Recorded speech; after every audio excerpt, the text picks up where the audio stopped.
It was like being inside Zombie Takeout, as if Zombie Takeout were something tangible and you could wrap yourself up in a blanket.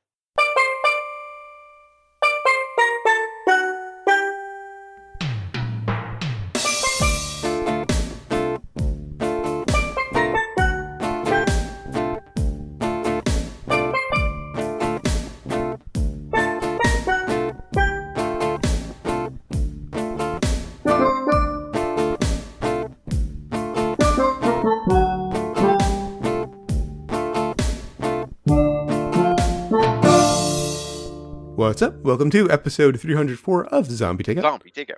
the B-Movie and Cult Movie Podcast. I'm Uncle John. And I'm Scotto. And without any further ado, let's just get straight to this week's movie, which is from 1994, Star Trek Generations. Of course, this finally finishes our look at the TOS cast Star Trek movies that we started last year. TOS going on in this. Yeah, there is surprisingly little TOS. Yeah. Of course, that brings us to the impromptu plot summary, sponsored by telescopes.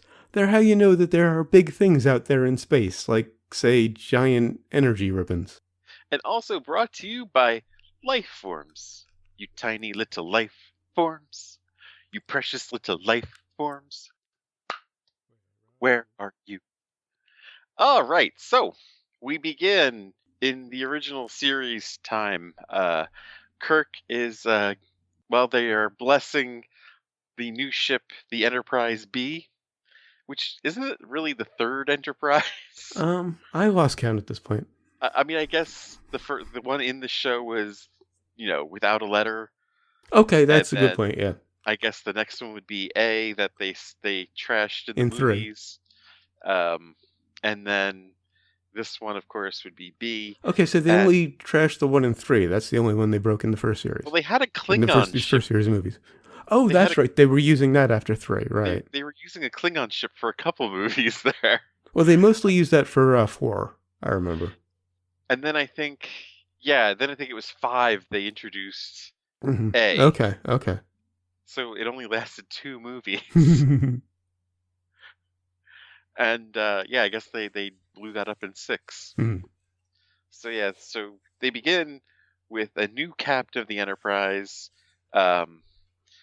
and he said, "Let my Cameron go." I just expected there to be a scene with a red sports car. The new captain is played by Alan Ruck, aka Cameron from Ferris Bueller's Day Off. You're kind of expecting Matthew Broderick to have like a little cameo as like his first mate or whatever. Yeah. Actually, that would have been a more interesting Star Trek series than what they've got planned, I think, if they have, Cameron as the captain and, Broderick as... But anyway, so they're out on this big media spectacle event, of course, just going to take it around the block. What's the worst that could happen? As Every if they time hadn't they say that. Seen the last 6 movies. Yeah. Because how many times have they done, we're just going to take this little trip. Uh-huh. Whoa, the ship's not ready for this. They've done this to death. Yeah, they have. I didn't think about that. In the Star Trek series. Yeah. And the other thing is, of course, there's the villain who wants to find paradise or has found paradise and wants to go back to it. This one, of course, being the most diabolical and insane and psychopathic of all of them. But anyway, I'm getting ahead of myself because, of course, there's this horrible catastrophe, at least so they thought. And it took me a while to actually figure this part out because it really didn't make sense at first. Thought there's a ship, they're transferring survivors of a Borg attack.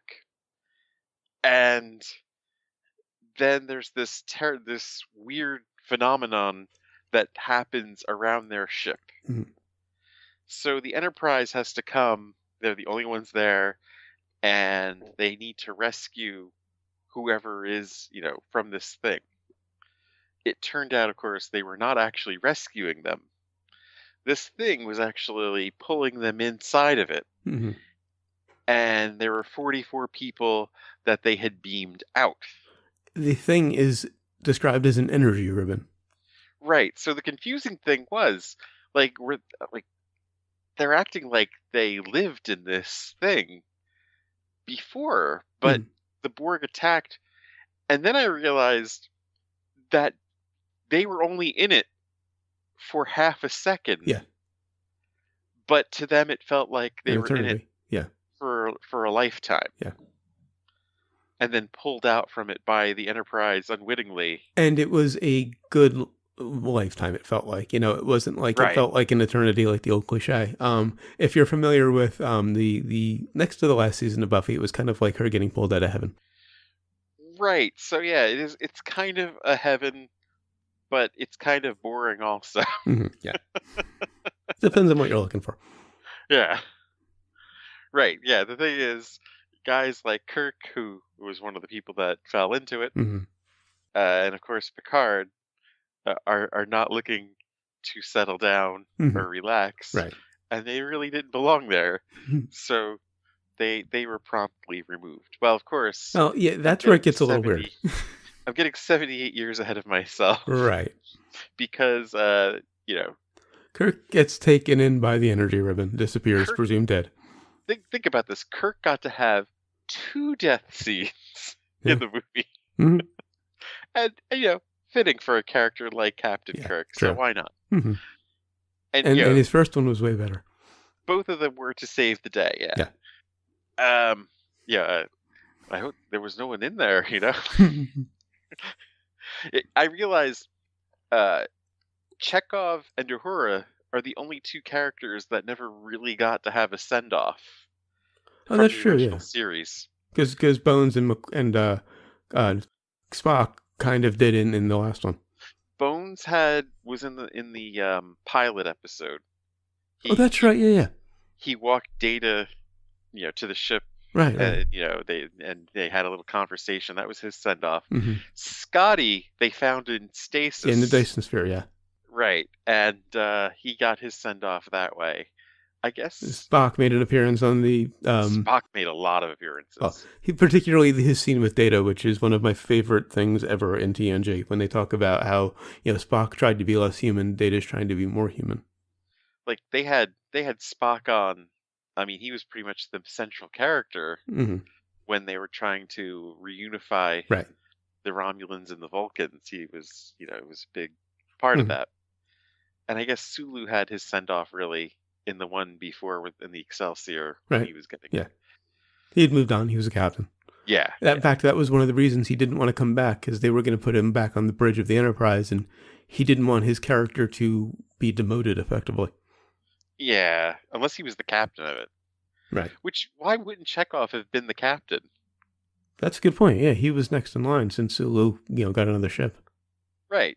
That didn't make any sense to me that they brought in Cameron. But anyway, so we now fast forward to the Next Generation, who these guys, of course, know how to party. It was quite the scene, and a really nice change of pace, all of that, after all of the scenes in spaceships. Right. And really, it could kind of even explain why the Nexus wasn't that alluring. Yeah, because they have a holodeck. Because they have a holodeck already. We don't need to just stay in this weird stasis thing. We could just dream up whatever we want and have it done, more almost as lifelike anyway. But they're hanging out in the holodeck. I almost want to say holosuite because that's what they called them in Deep Space Nine. And the only real bit of character arc that Worf got in this was that he got promoted. Other than that, he pretty much came up with some solution or theories and solutions and got thrown around like everybody else. Really, the only characters from the Next Generation that you really see in this are Picard and Data. And Geordi. Geordi, yeah. He's a plot point. And a particularly clever one, I thought. Yeah. But, right, so the thing is, yes, they promote Worf, then the whole Nexus thing comes back, where they're, actually, it's this weird outpost that gets attacked that they're drawn to. Well, it doesn't get attacked. It's captured in a wave from an explosion, from an exploding sun. Right, but then they discover that the Romulans had come there. And it was actually attacked. And that's because of the scientist who was pulled from the Nexus trying to get back into it. Who had also been rescued from the ship 78 years earlier by the previous Enterprise. But that's the thing. Those guys were never rescued. Those guys were yanked out of the Nexus. Well, yeah, but I'm saying he was on the Enterprise in both timelines. Yes. Because he's an El-Orian. That I don't know if I like that name or not. Apparently they have very long... Sauron. Well, his name is good. Apparently they have very long lifetimes. Guinan is one of them as well. They're known as a race of listeners, and they're called El-Orians. Pretty much means the listener. But Dr. Sauron, why not Dr. Vader or Dr. Satan while you're at it? yeah, true. Well, it's not Sauron. I mean, it's close enough, though. It's pretty damn close, though. Yeah. The way Picard says it, it sounds like Sauron in a few scenes. Yeah. It wasn't until I looked on IMDb, I was like, oh, okay, but it sounds just like it. So, they really don't watch him or secure him very well because he has all these other dealings. I forgot the Klingon sisters. Yeah. I was reading the plot summary, as I always do before seeing the movie, and they make a much bigger deal of the sisters in the summary than they are in the movie. They're kind of punked out in the movie. Yeah, and I mean, it was kind of a big... That was the end of their characters, in this movie. That was, because they were almost to the level of Khan, more so in The Next Generation, because they were in multiple episodes where they were the nemesis. Right. And to just take them out this quickly was pretty big. And to take them out, it was really blasé. It was, we figured this out. Fuck you. We're making you cloak and going to destroy your ship. And after they had a really clever way to attack them. Right. And I guess they had to take them out because how else would they have survived the attack? Right. It was definitely an us or them situation. Because the Klingon sisters figured out how to, they figured out the frequency of their shields. But we'll get to that. Let's just power through the summary is going to end up longer than the review. Maybe. It's a lot happened in this movie. Yeah. It's crazy how much they jammed in here. One thing going on that you think is a throwaway thing, and that other Star Trek movies would do this, throwing just bits of character story in. Picard suddenly has a nephew, and this nephew passes away in a tragic accident. And they've done things like this in the previous 6, where they just bring up little bits of character information, and you think it's just a throwaway, oh, they're giving Picard a moment to act. But in reality, this is what happens in the Nexus. Right. And there are people on IMDb that wondered, well, why didn't Kirk think of that? Have his son there with them in the Nexus or anything like that. It's literally the first thing you're thinking of. He was thinking about settling down and whether he made the right choices, to come back to Starfleet. And Picard had just lost his brother and nephew, so they were on his mind. So he was thinking about the Picard family name, which of course now we know Picard is, a real person on Earth, an explorer. And that that's where they got the name from. Yeah. But anyway, so that actually means more now when you see the movie. You're like, oh, they took it from a real guy. So the Picard line is pretty important. Yeah. So it's literally the first thing that's on your mind, and I imagine the Nexus just works through your mind and as you go throughout eternity or whatever.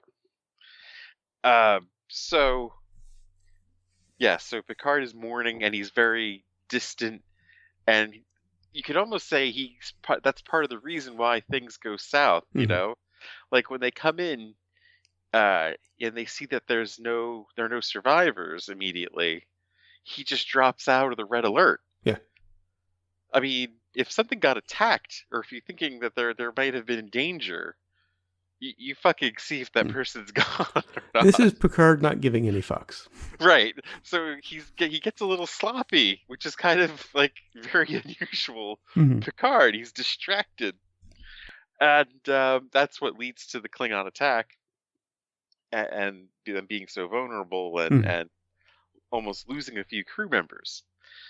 The other plot point, of course, that gets them really off their game is that Data decides to go for it with an emotional chip. Yeah, he puts in the emotion chip again. It's been a running theme in this series, I think, at this point, the emotion chip. Yeah, I think he tried it once. Yeah, before. And it wasn't good. And yeah, he decides to try it again, and it leads to the one line that I remembered from this movie. Oh shit! Exactly. So yeah, that is an interesting little subplot with Data's sort of roller coaster of emotions throughout the movie. That you're waiting for LaForge to just strangle him. Yeah. To just lunge out and start beating the shit out of him again. And yeah, there's a lot of good gags in there for Data, who's of course, I mean, Bob Wheeler at his best. Yeah. I was waiting for the review proper to say this, but Brent Spiner owns this movie. All right, so to sum up this, to finish up this long story, Picard fails. We see all shit, just break loose there. The planet getting destroyed. Yeah, he goes down to the planet to stop Soren from trying to blow up a sun that will, bring on the Nexus. And yeah, he fails. So he ends up in the Nexus. Right. Luckily, he ends up in the Nexus. And he gets he gets Kirk to help him, who's been in the Nexus for 78 years. And we get the meeting of the captains that everybody wanted. Right, exactly. And yeah, he brings the Nexus, of course. I mean, yeah, how the Nexus arranged to bring them back is a mystery. Yeah, that's where it falls apart for me a little bit. But, I'll get to that. But, yeah, the Nexus brings them back, pretty much says, I'll take you to wherever you want. And he says, right before... You know what? If I were Picard, I would have been like, let's not do that Borg thing first. Yeah.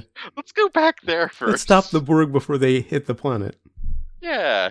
How about that? How about we just fucking find where the Borg are formed and just fucking stomp on them? Or yeah, just go back far enough to just eliminate the Borg, period. Yep. Because if the Borg never happened, they were never getting transported. This crazy person never experiences the Nexus, right. And then, yeah, everybody goes back home happy. And that would solve a lot of other problems in the series too. There would never be Locutus of Borg, and yada yada. There never would have a Deep Space Nine because Sisko, true. His wife died in the Borg attack. Right. Picard killed his wife. Yeah, they really couldn't do that. Way too much retconning. But anyway. Yeah, because they couldn't go on with any more movies after that. Pretty much, just like no Borg. What the fuck? Well, yeah, the next movie would kind of eliminate. So anyway, yeah, they go back into the when Soren shoots the thing. Kirk saves the day, and he dies, and has a horrible last words. It is very weird. You've joked about that a few times when the subject has come up, and I never quite connected it because I forgot the scene. It is very weird. Seeing it in the movie, I finally understood why you reference that every time. Because it's just so fucking weird. Yeah. Why? Okay, we'll just say it now. He looks up and says, "It was fun," and then says, "Oh my." There's like a long. He does the Captain Kirk pause. He'd never done it before. I mean, an extra beat normal. Yeah. Oh my. And that's it. That's his last words. What the fuck was that? Wasn't it going to be something about we've saved the universe again? Oh no, that was the end of the last one. Yeah. That should have been his last word. Something of that nature. Should have just been up another day at the office. Yeah, that would have worked. That would have been fine. Did we save it? We saved 200 million people, Kurt. Jim. Another day at the office. Yeah. Or, hey, and a little nod to Spock. I'll always be your friend. Well, he wouldn't say that to That's Picard. true. They just met. I don't know. But something other than it was fun. Oh my. Especially since oh my is now George Takei's catchphrase. It is. Right, he always said that, oh my. But, I mean, he'd done some pausing, that's the impersonation of Captain Kirk. Yeah. But to make his last words the, Yeah. oh my. I mean, there's like 3 whole fucking beats in that. Yeah. Hilarity ensues. Now, I was really happy to see that there was some action during the titles. You see something moving through space and they're kind of tracking it. And then I realized it was just a champagne bottle heading for the Enterprise. Well, they've done stuff like that in, I think, some of the earlier ones. Did they do one where Voyager? Yeah. One of the Voyagers was floating through space and then it got shot and blown up by the Klingons. Well, but at least that's story. That's action. That means something. A bloody champagne bottle hurtling through space to the Enterprise. Well, it's the old tradition of launching a ship. Oh, yeah. And it's a waste of a good bottle of Dawn. Well, yeah. I did appreciate the head-worn news cameras, though. Because there's a news crew on the new Enterprise interviewing everybody. And the cameraman has it on his head. I liked that because it's a logical evolution. I mean, definitely. We already have them smaller than the one in the movie, but, this was, 94? Yeah. And this movie answers something that we've wondered about Sulu. On this show, when we've reviewed previous movies, he had a daughter. That's true. So I guess this is why George Takei was arguing against having him, be gay in the reboots. Although, I don't think different universe. I don't think that means anything. I mean, that doesn't say either way. So he had a daughter. There's that too, yeah. But he doesn't necessarily mean he's straight. But also, that's another universe. It's a different Sulu. Yeah, but I mean, Kella though he was not playing him entirely straight. No, in any movie, no. In some of those earlier movies. No, not at all. Especially when he had to distract someone on a helicopter and yeah. And Takei himself was still in the closet at that point. Yeah. Because we were doing the Tuesday afternoon show when he officially came out. Yeah. So that was interesting. I also have to wonder if Google named the Nexus 7 after this movie. Because it is the 7th movie. Oh, yeah. I had a Nexus 7 at one point. So it just, made me wonder. Nexus is one of those words that really is just thrown around. Yeah. Entirely too much. Because it sounds cool. Nice to see Tim Russ. Always nice to see Tim Russ. Yeah. He was working on the Enterprise. And this was way before he was actually, which was in any of the series. Which series was he in? Was it Voyager? Oh, Voyager, yeah. Yeah, it was Voyager. Okay. So yeah, this Tuvok was Voyager, yeah. The Worf cameos made sense because they were ancestors of, Worf. Yeah. In the earlier ones. But I think this was just Tim Russ playing a different character. Right, just him playing a different character. We're supposed to go, oh, he doesn't have the pointy ears. Kind of like Peter Capaldi in, is it Fires of Pompeii? Doctor Who? Oh, I don't. Well, speaking of Doctor Who, they totally stole the crack in the universe. Oh, yeah. From this movie. Mm-hmm. I mean, the effect itself. Yeah. It's like the same line and everything. Like, they didn't even try to cover it up or change it. There is a ton of temporal fuckery in this movie. I mean, yeah. It's a Doctor Who episode in the Star Trek universe. Which is weird, because this is before Doctor Who made its comeback. So this is just, yeah, it is kind of Picard as the Doctor. Mm-hmm. Yeah, very much so. Now, how did they not know the ribbon was there in the distant future when we could probably see it now? It's a big ribbon in space. Did they not have telescopes? I don't know. Some kind of telemetry, some way of seeing what was ahead of them. The original ships that fell into it? Yeah, yeah. In Kirk's time, they didn't Yeah. see it coming. Well, yeah, because we never get to see how it really comes about. Well, I just kind of got the impression that it was always kind of there, just kind of trucking through the universe, taking planets when it gets to them. It doesn't seem like anybody. It doesn't seem like it ever actually goes to a planet. They had to push it. Yeah, yeah. Sauron Yeah. had to push it to a planet, and actually come up with a pretty extensive Right. equation to change the gravity to get it into a planet. So we don't get the impression that this thing was formed by anything that was done. It was just always there. You'd think they would have seen it. That's really the unanswered question of the whole movie, is what the fuck is this thing? Yeah. Is this thing a life form? Is this thing just, I mean, is it a place? Is it, I mean, is it an entity? What is it? I think it's a doorway to a place. The Nexus specifically. Is it the Matrix? Kinda. Because what is it, it's got people in it. Where are the people actually? Are the people actually conscious and moving about in this world? Is it like a holodeck? Are they physically in there? When you see them moving around, because they make a point of saying it's not real, but where is the body? This is where it gets weird. Oh, of course. The whole thing, yeah, is very weird. And if it's not real, and time has no meaning in the Nexus, how does it send them back in time to actual reality? Yeah. That's where it lost me. It could do anything it wants in our time and space. Mm-hmm. And who decides who to send back, and who makes that decision?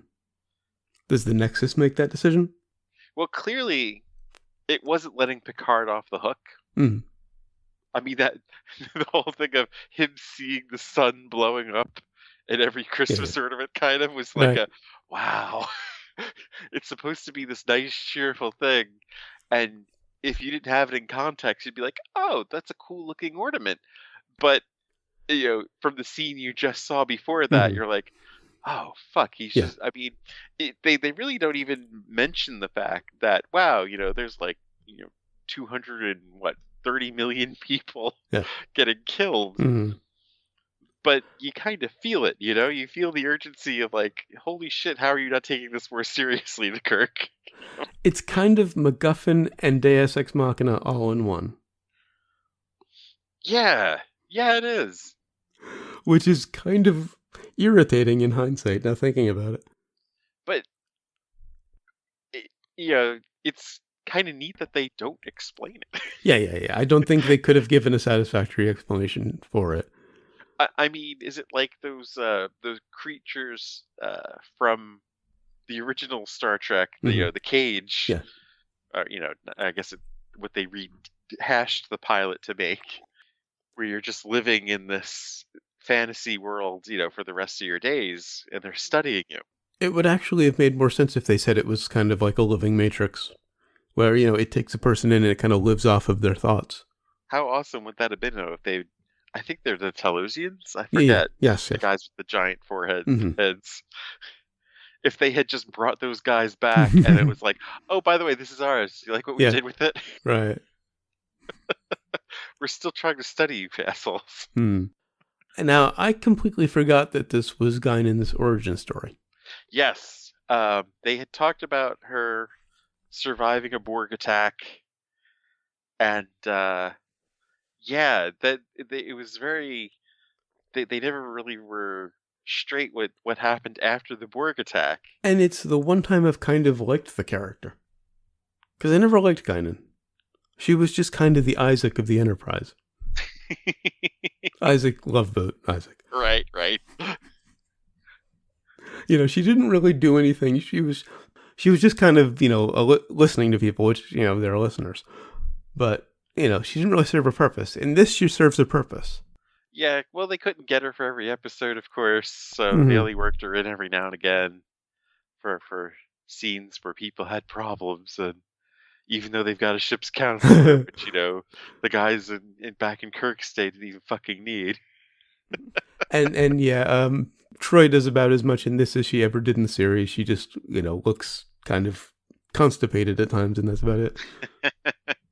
She sensed Picard's anguish Yeah. when there's something wrong with him, and Yeah, I complain about Guinan being a useless character. Troy was probably the most useless character in Star Trek history. yeah, I would take Guinan any day. I mean, over Troy. Yeah, at least Guinan had some good lines here and there. Yeah.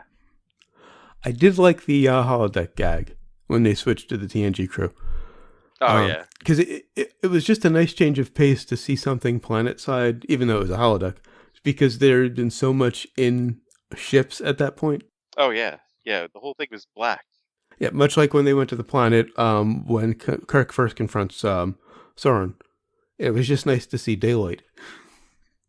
Yeah, everything was very dark, from with a black frame. This is like the first thing I'd watched when I got like my new HD TV and everything, nice. screen TV, and it was a great choice because the planetscape.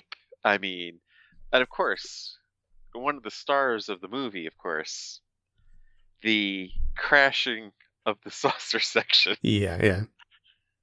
Yeah, they had introduced that fact that they could separate in the Next Generation series, and I think they actually I think they did it once or twice. They did it in the pilot, and then they did it in another episode. I think when they were under attack, maybe when the Borg was attacking. Possibly.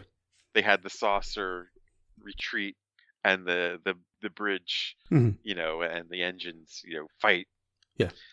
But to actually crash the saucer to bring the Enterprise onto a planet, I don't think that had happened before. That was definitely a first.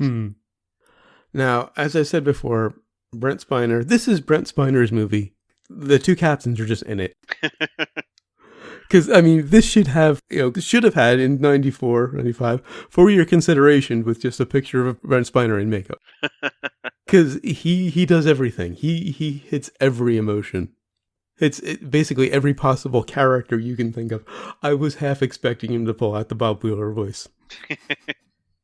Well, we never had anything like that back in West Virginia. And I also noticed I could see the makeup better in this one than I ever could in the series. He looked sparkly. Oh, yeah, he did. And the weird color of the tears. Yeah. And why does an android have tear ducts? Why would they have put those in there? Well, remember the one famous episode that his maker made him. Oh, yes. In every way. Well, he's fully functional. That doesn't mean he can cry. But maybe they intended the motion chip to be in there, so they gave him the ability. That's true. His Soon had always wanted to finish him off, right? But now, could not. Kirk says, there will be no more Picards. What about Wesley? Wesley's not a Picard? Not officially, but I mean, come on. I had always thought they were going to reveal that too, but they never did. Maybe it's headcanon, but I've never had any doubts. As far as I'm concerned. Well, same here, but they've never. Where the fuck is Wesley in this anyway? I forget what happened to him. He disappeared with the Traveler at some point and kind of came back at one point briefly, and then he was never seen again. That's right, the Traveler. Everybody was tired of Will Wheaton. This was before he was cool. And so they just wrote him out. I'd always thought the Traveler should have been how Voyager ended. Yeah. Oh, you guys are stuck out here? Let me give you a little help. Yeah, that would have been perfect. He gives them a lift. The Traveler versus the Q is something they really missed out on. Oh my god. That would be great. That's a movie. Why not? Maybe Discovery will cash in on that. If you're listening, anybody out there connected to Discovery, pitch that idea. Fuck that. That's a movie. I don't know which crew you put in the middle of that, but the Traveler versus Q. Yeah. Well, you could put the reboot cast in that because it's all new anyway. It's all retconned because it's a new dimension or reality, whatever. And none of that matters to either of those characters anyway. Yeah. But I mean, if Kirk in this new universe, comes in contact with the Q and the Traveler, that'd be great. Yeah, take my money. Now, speaking of missed opportunities, I would have loved it if they did more with the Elorians, as much as the name annoys me. They are an interesting race, and this is probably the most they've done with them. Well, is this what Guinan is too? Yeah. She's an Elorian, same as Soren. Okay. And I was doing a little reading on them. Apparently, they have some kind of temporal sense, and they can kind of read people, and it's really vague. They're just really observant, is what it comes down to, and they live a long time. Right, because they'd always talk about how old Guinan is. Mm-hmm. So it's like an evil Guinan. Mm-hmm. That's so weird. Yeah. I hadn't really even thought about that they were the same race. Mm-hmm. Now, they mentioned that the Viridian star dying would produce a shockwave that would kill people. Yeah. Wouldn't the star dying without the shockwave kill a bunch of people either way? True. The absence of the sun, if our sun were to, burn out, we would die. The shockwave puts them out of their misery a lot faster. That's true, yeah. They don't, starve and freeze to death. Right. I mean, I don't know how long we would last without the sun, but it'd be pretty damn brutal, wouldn't it? Yeah. Now, I have to get into the trick that the sisters used to come very close to taking down the Enterprise. Oh, yeah.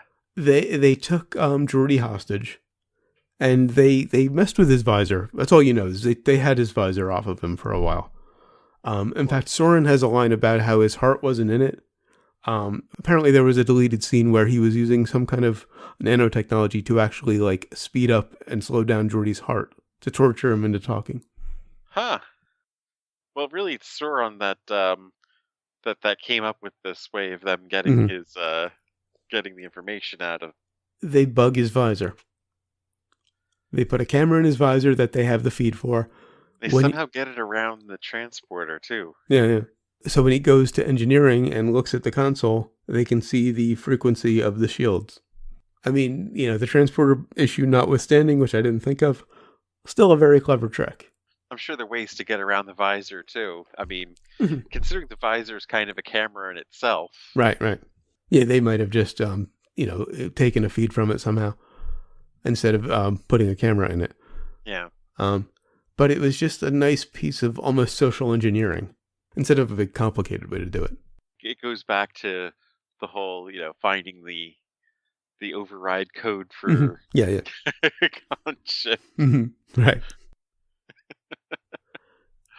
And here we get to the scene where the saucer separates, and they're being attacked. And I always thought it was weird to see kids on the Enterprise. I think it's kind of the difference between the Next Generation and the original series. Yeah. The original series is just this. It's a very adolescent fantasy of, right. Me and a couple guys, we're gonna go through space, and True. we're explore and kick some ass and score with chicks, and we got a secretary with a mini skirt there. Yeah. It's a very you could say Mad Men, but that's what Mad Men we're talking about. Right. It was that was the time period. It was the late 60s or mid to late 60s. Whereas the Next Generation actually considered, well, how would we go about exploring space? True. It's not just going to be a couple dudes. I mean, there's going to be there people that are going to be out in space for years. Yeah, it's effectively like a giant ship, like an aircraft carrier type ship. It's akin to that. These giant battleships that have crews of hundreds of people. I mean, the reality is starting to sink in for us because we're talking about going to Mars, and people are talking about just a one-way ticket kind of. Yeah. I mean, how are you going to get back? It's going to take too long. It would make sense if it was a family going out together. Yeah, and the Enterprise, the original was what, 5-year mission. Yeah. So it's deployed for a long. I don't know if deployed. Is it a military or a science ship? That's a good question. They never really clarified that, but it's sent out for long periods of time. You're not just sent out for a week or two. I think they kind of make them one and the same, really. Yeah. In Enterprise, there's a difference, though. like in that prequel series, there was definitely a difference where they brought on like, kind of like these Marine, forces because they were going on Okay. the offensive when the Zindi blew a hole in Earth. Well, that was in one of the previous movies. They had, I think it was in 5. They had Federation Marines. Yeah. That's got precedent. And if they knew they were going to crash, why wasn't everybody, strapped in? And why were there these big shelving units on end? Why wasn't everything secured? They knew they were going down. Just in space in general, why wouldn't you have all that shit tied down? True. But they never do in the series before, so. It looked cool. It did. They tossed the shit out of anybody that's still on the Enterprise. Worf and he flew over that railing behind the captain's chair, over the chair, landed somewhere in front of the screen. Riker got thrown around, and I think Troy did too. She just kind of fell out of the chair. Crusher, we didn't really see a whole lot of. She kind of disappeared after Data pissed her off. She shows up briefly again in the movie. Which, by the way, that was funny. Yeah, it was. Yeah, I don't get being so pissed off about that. I get being maybe slightly annoyed, but you got to see the perspective. How could the crew not have found that funny? You got to be spontaneous, Data. Okay. Especially since they were laughing their asses off after Riker makes a slight mistake with the plank. Oh, he knew what he was doing. Oh, yeah, probably wasn't a mistake. Good point. The two of them had their rivalry. Riker I forgot about that. Right. Troy. Yeah, okay, yeah, it was intentional. I totally forgot about that whole love triangle. And Sauron's probe, when he launched it at the star, must have been moving a lot faster than it looked. Because it looked to be moving about the speed of a firework, and it got to the sun in seconds. It must have been faster than light or something. You would think so, yeah. I mean, unless they weren't that far from their sun, but... But how could they have been standing outside if that was the case? And the effect when the Nexus took Sauron and Picard, especially for 94, it was adorably dated. It was practically a blue glow. Well, for Picard, it was just that part of the effect. Yeah, when they first were taken into the Nexus. And then the fact that Doctor Who would be like, hey, let's use that ourselves.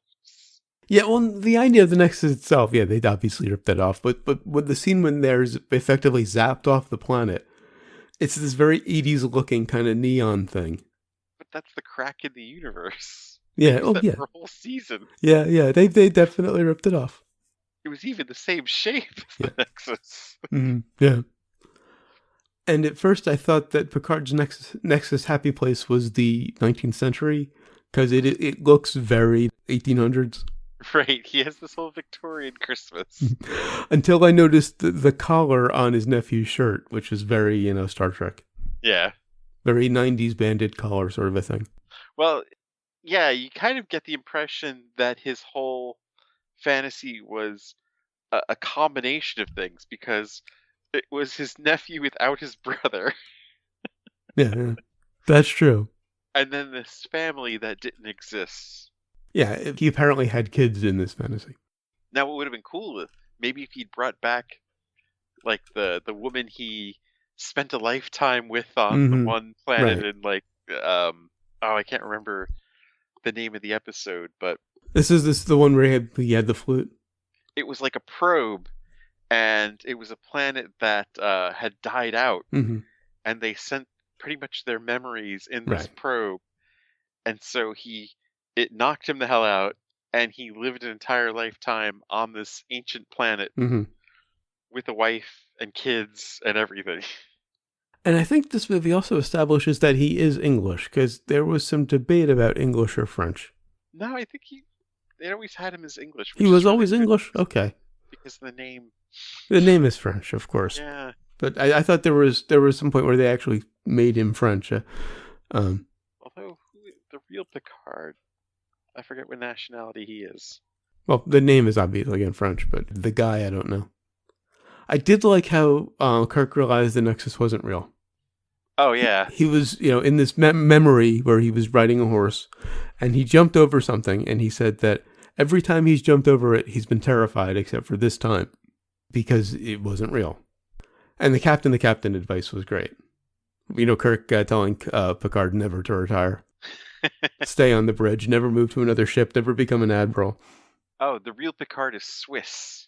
Bertrand. Okay. That makes sense.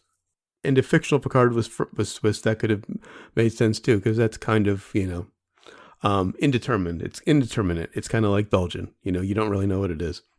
And of course, they're like 3 generations now, Mm-hmm. like these Picards. One's an oceanographer, and one was a physicist and inventor, Oh, wow. an explorer back in the 19th century. So it's really neat that they would have that. And I think they kind of hinted at some of those guys when he's talking about the Picard legacy. Okay, yeah. He did mention previous Picards being explorers and such. Mm-hmm. Now, Shatner has said that his line, "Who am I to argue with the captain of the Enterprise?" was the hardest line he's ever had to deliver. This is why most of the cast didn't come back, I think. Or half of them. Do you get the feeling that that the dialogue, the banter between Scotty and Kirk in the beginning wasn't really acting? No. Shut up. And for the record, DeForest Kelley didn't come back because of his health was declining and his lines were given to Chekhov. Really? I'm trying to think of what he could have possibly had said out of all that. Yeah, Chekhov had like 3 lines. Was there, he probably would have been like, I hope there wasn't anybody in there. Probably, yeah. Him say that. Yeah. He's dead, Jim? Yeah. And again, we get to the temporal fuckery because, if time has no meaning in the Nexus, then does dying there even matter? It doesn't seem like it. It seems, I mean, that's what Sauron actually says, where, time is irrelevant in there. But it kind of says that it's meaningless inside the Nexus, that it's also meaningless outside of it too, if it has the ability to send people to actual reality in the past. Yeah. So it just leaves you asking, like, what the fuck is this thing? Yeah. It's a Deus Ex Machina. Which is really, I mean, for all of the other, cheese that we've talked about, this is really where the movie falls apart for me. Because if you could just send them to the past to stop Sauron, I almost called him Sauron, then you can do anything. It's lazy writing at its worst. It's worse than Kirk's last words. No, nothing's worse than Kirk's last words. I don't understand that. But I was really liking the movie up until that bit of temporal fuckery. Anyway, I'm done with my notes. I half expected Kirk to fade out of existence like Yoda. Yeah, because, he's that venerable. And of course, the way Picard gets one over on McDowell or Sauron has to be one of the most Wile E. Coyote ways imaginable. Yeah. Let me see. What were you doing at this missile launch? And he almost looked into the camera and said, "Yelp." Yeah. Yeah. So, sequels and remakes? Yeah. Could they make a sequel to this? And this isn't exactly second verse same as the first because it's a new cast. This is the end of it for the TOS cast, or what's left of them. And now we're on to the next gen cast, and probably the best movie of the whole line coming up next. From what I recall. I'm thinking, because I've seen all of these. Actually, no, I haven't seen the next gen movies that recently. But these are definitely better than the original series movies. Even starting with this one. Yeah. And I think First Contact is probably the best of probably all of the movies. It might be. On to brains. I am torn. There's a lot of cheese and a lot of temporal fuckery that I don't like. But Brent Spiner is amazing in this movie. So I have to recommend it. I'm just going to stick at 4, then I'm not going to go to 4.5. I'm going all the way with this one. I'm going 5 because, Oh, I mean, wow. it had everything. The acting is definitely the best of all the Star Trek Yeah, movies so far. Like even like the scene they gave, Picard, which you're like, oh, he's just showing off that he can do this, yeah. but it actually meant something. The effects are probably the best so far, yeah. which I mean, they have to get better. There's a little nostalgia, but it works because I mean, it's fucking Captain Kirk, and you got to have like an end to his character. Mm-hmm. That saucer crash scene, McDowell, Yeah. and of We should course, mention Roddy McDowell was the villain. I don't think we've mentioned that. no, I don't think we have, but I mean, Alex was the villain. yeah, you can't beat that Yeah. shit. I mean, one thing you got to hand it to all of these Star Trek movies, the villains. Yeah, it were They, pretty amazing in all cases. I mean, sometimes they were woefully underused. McDowell was not. Lawrence Luckenbill from 5, completely swallowed up by an otherwise horrible movie, but he was great. Yeah, and I mean Christopher Lloyd and Of course. Ricardo Montalban. Yeah. Just fucking great. Except for the first one, of course. Oh, which yeah, we just don't really like to talk sucked. about the first one. So yeah, TMP is the 2016 of Star Trek movies. despite having the climactic battle scene just being 3 old men fighting each other. I'm One of still your going titles, I 5. just want to call this out, was Old Man Fight Club. Yes. You must be at least 60 something to enter this fight club. Yeah. Yeah, rule 1, we don't talk about Fight Club because we don't remember Fight Club.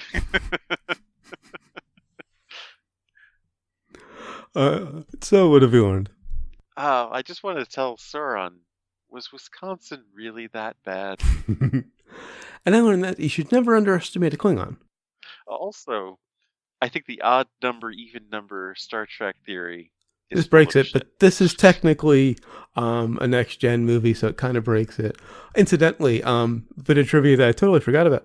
The entire cast of a next gen was actually worried about that because they were between TV gigs at the time. And they were concerned that, the curse would stop them from getting non-Trek roles in the future. It is weird that they went right into the movies from the show. Yeah. Like they had the finale, I think, earlier that summer, Mhm. like in the springtime, and then had the movie out in the summer. And speaking of, working after this, Patrick Stewart obviously has done a ton of things. Of course. But I don't know of anybody else who has really done much after this. I think Michael Dorn does a lot of stage work and Dorn, voiceover of course, work. It had Deep Space Nine, which That's true. making Worf the character. I Yeah, mean, yeah. almost equal to Spock Right, in right. development. Mm-hmm. I mean, he really went through a beginning, middle, and end for, if you think about it, for like 10 years.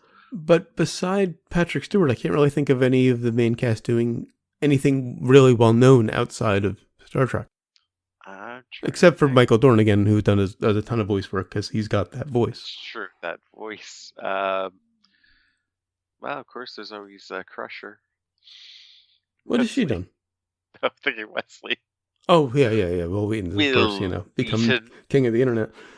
But specifically the ones who appear in this movie, because he's not appearing in this movie. That's true. Spiner had Independence Day. Oh yeah, he's done the 94 movies. He did a great, actually I gotta plug this. He did a great web series called Fresh Hell. It's on YouTube.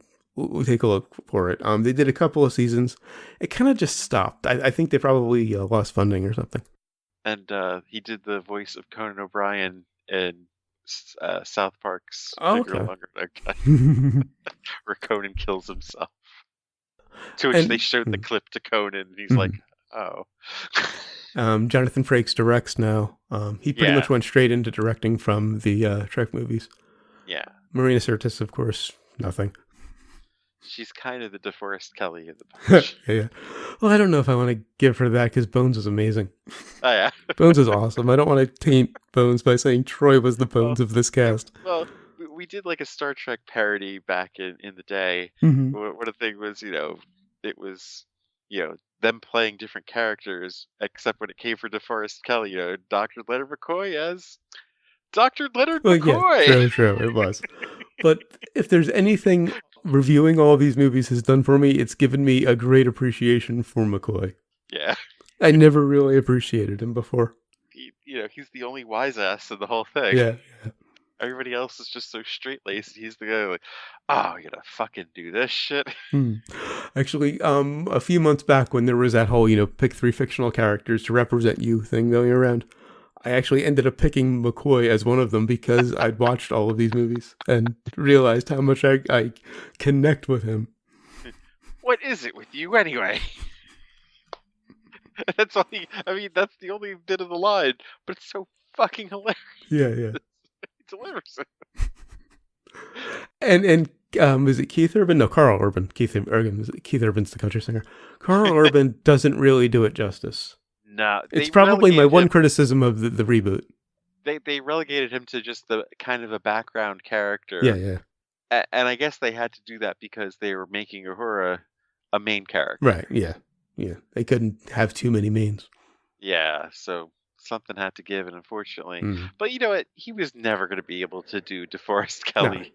No. He does a poor impersonation. I think we talked about this before. Yeah. He does a poor DeForest Kelley impersonation. Everybody else has kind of made the character their own, even though, there are slight matters of impersonation. But, Zachary Quinto is really the only one doing an impression, and he even has made Spock his own. Someday we might get to those. Well, we only have, 3 more next-gen movies, and then we can start on those.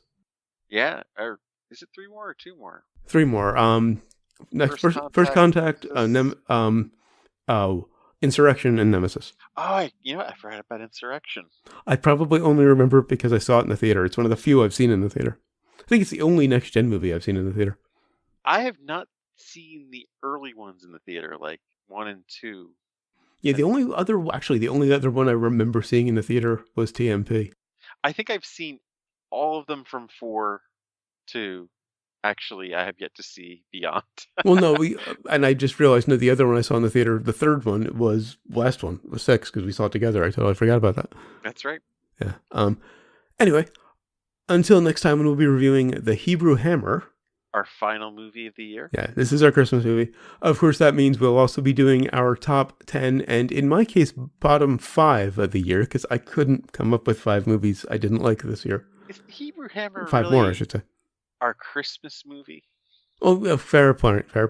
Well, he does go up against Santa, I think, or go up against Christmas. So yeah, it's that eternal struggle. I thought we were paying some love to Hanukkah. Yes, we are, of course. I couldn't come up with 10 movies I didn't like. I mean, the 5th in my bottom 5 is a 2-brainer. Well, maybe The Hebrew Hammer will come through for you. Well, that's what I was thinking. And are you planning to do a top 10 for both of them? Do you think? You'll burn that bridge when you get to it. Yeah, you want to just stick to 5? If you want to do 5, yeah, I'm doing the top 10 because it's been an amazing year for good movies. I mean, if Hebrew Hammer doesn't turn out to be an amazing surprise, we've still had 4 double 5s this year. Yeah. That's unheard of. So it was real easy to put together a top 10. But so we went too easy on ourselves this year. Yeah. So that's why 2017 shall begin with the pain. Yeah, for all the other issues, this has been a great year for this show. And it would be kind of poetic if Hebrew Hammer was a double 5, because then it would be 5 double 5s. Oh, wow. Anyway, until we learn that next week, go to zombietango.com, check out the album art, the episode description, of course, the episode itself, which you're already listening to. Links to find us on Facebook, Twitter, Google+, and YouTube. Links to subscribe via RSS and iTunes. Please leave us a rating and a review on iTunes. We'd really appreciate it. Also, if you enjoyed the show, spread the word. Give us a little word of mouth. Of course, we appreciate all of the listeners we have, but more would be better. You also find the movie list, every movie we've reviewed so far, and every movie we're going to review, up through, I think it's 312. It's sometime next year. Yeah, Johnny Mnemonic, I think, is the movie. The last one we have in order. I just remembered what our first of the year is. That's what I meant by bringing in the pain. Yeah. You'll also find the request form if you've got a movie you'd like to hear us review. Please leave it on the request form. And, of course, the recommendations list It's a Star Trek movie. I think they're all on the rec list except for TMP. Or did you keep 5 off? No, and I've always had a soft spot for 5. I Okay. doubt I would have kept it I think, off. yeah, I think they're all on the rec list. 3 might not have been. Okay, yeah, maybe that was the one that didn't make it. Even though I liked them all, I didn't accept TMP. You can email us, somebodytakeout@gmail.com, or leave us a voicemail at 414-368-CTO1, or for the alphanumerically challenged. They can go fuck themselves.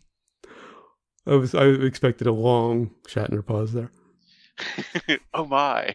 Actually, I was thinking of, they can go fuck themselves. I hate them. Yeah. They're terrible people. 414-368-9861. Of course, always remember that you will always be calling from the middle of Milwaukee. And until next time, always remember, never forget, wherever you go in life, there you are. Take us out.